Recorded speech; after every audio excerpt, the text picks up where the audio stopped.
Ini Rick, dan saya telah mengirimnya kembali ke masa lalu ke San Francisco 120 tahun yang lalu. Kota itu menjalankan aktivitasnya seperti biasa. Toko-toko buka, anak-anak berlari ke sekolah, para pedagang sibuk di sepanjang dermaga. Tetapi kota itu terletak di tempat yang berbahaya. San Francisco terletak tepat di patahan San Andreas, retakan besar di bumi, tempat lempeng Pasifik dan Amerika Utara bertabrakan.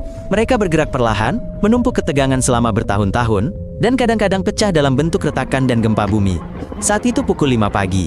Beberapa orang bergegas ke tempat kerja, tetapi sebagian besar orang masih tidur. Jalan-jalan masih terbuat dari kayu saat itu, dengan trotoar yang sempit. Lonceng tram bergemerincing, dan lentera menyala dengan minyak tanah. Rick berjalan di sepanjang trotoar dan merasakan ritme tenang kota Amerika. Getaran pertama terasa lemah. Jendela bergetar, lentera bergoyang, jalan setapak kayu retak. Kuda-kuda di kereta ketakutan, dan kucing serta anjing gelisah. Orang-orang menganggapnya sebagai hal kecil, tetapi bencana baru saja dimulai. Tiba-tiba, tanah retak. Rumah-rumah runtuh, trotoar ambruk.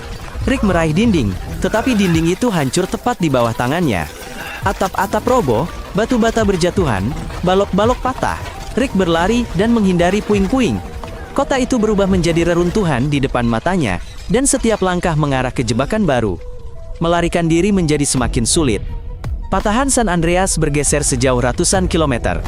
Di beberapa tempat, jalan berbelok ke samping sejauh beberapa meter.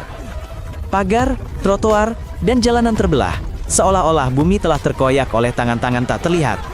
Orang-orang berlari ke jalan, meraih anak-anak dan berteriak. Kerumunan orang bergegas mencari tempat yang aman, tetapi tidak ada. Mereka yang tetap berada di rumah mereka berisiko mati di bawah reruntuhan. Kota yang damai berubah seperti medan perang. Pada saat itu, pipa gas meledak. Api menyembur dari retakan, dan rumah-rumah terbakar satu demi satu. Gempa bumi menciptakan musuh lain, api, yang melahap lingkungan lebih cepat daripada orang-orang, dapat melarikan diri. Panas berkobar dari segala arah, dan api melompat melintasi jalanan. Rick menyadari dia harus lari dari pusat gempa, sebelum dia dikelilingi api. Getaran gempa berlangsung kurang dari 1 menit, tetapi bagi Rick terasa seperti keabadian yang tak berujung. Seluruh lingkungan dilalap api. Asap mengepul begitu tebal, sehingga matahari menghilang. Jalanan tampak seperti telah dibombardir. Rick melindungi wajahnya dari udara yang menyengat. Orang-orang mengambil ember untuk memadamkan api, tetapi pipa air utama hancur. Jalur telegraf terputus, membuat kota tanpa komunikasi. Surat kabar pertama baru akan melaporkan bencana itu beberapa hari kemudian, tetapi untuk saat ini, San Francisco terputus dari seluruh dunia. Tentara meledakkan rumah-rumah dalam upaya untuk menghentikan kebakaran, tetapi itu tidak banyak berpengaruh. Lingkungan terbakar lebih cepat daripada yang dapat dilakukan. Kota itu runtuh seolah-olah pasukan telah menyerbunya dengan meriam dan bom. Rick menuju pinggiran kota dan mendaki sebuah bukit. Di sini bangunannya lebih sedikit, dan angin membawa asapnya pergi.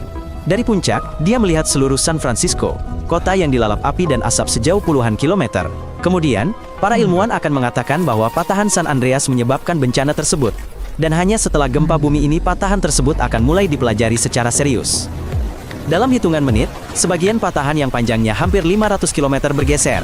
Bumi terbelah begitu tajam sehingga sungai-sungai mengubah alirannya, dan jalan serta pagar menjadi rusak.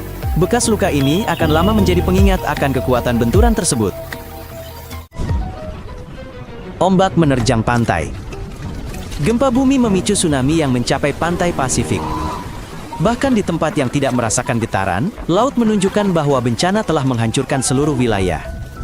Kota itu hancur lebur. Puluhan ribu orang kini kehilangan tempat tinggal dan tidur di taman. Mereka memasak di atas api unggun, mencari air, dan berbagi persediaan terakhir mereka. Rick melihat dirinya bergabung dengan salah satu kamp para penyintas. Nanti akan menjadi jelas, rumah kayu lebih tahan daripada rumah batu. Kayu lentur, tetapi batu bata mudah patah. Kerusakan ekonomi sangat besar. Bank, pabrik, dan pelabuhan hancur. Dan bahkan, setelah gempa, gempa susulan terus menghantui orang-orang. Para ilmuwan yakin, patahan San Andreas akan kembali menghantam. Saat ini, jutaan orang tinggal di wilayah San Francisco, dan gempa besar lainnya dapat membuat seluruh kota metropolitan kehilangan tempat tinggal. Rick melihat arlojinya, jarumnya membeku pada saat gempa terjadi, dan saya membawanya kembali ke masa kini. Berlangganan jika Anda merasa ini menarik.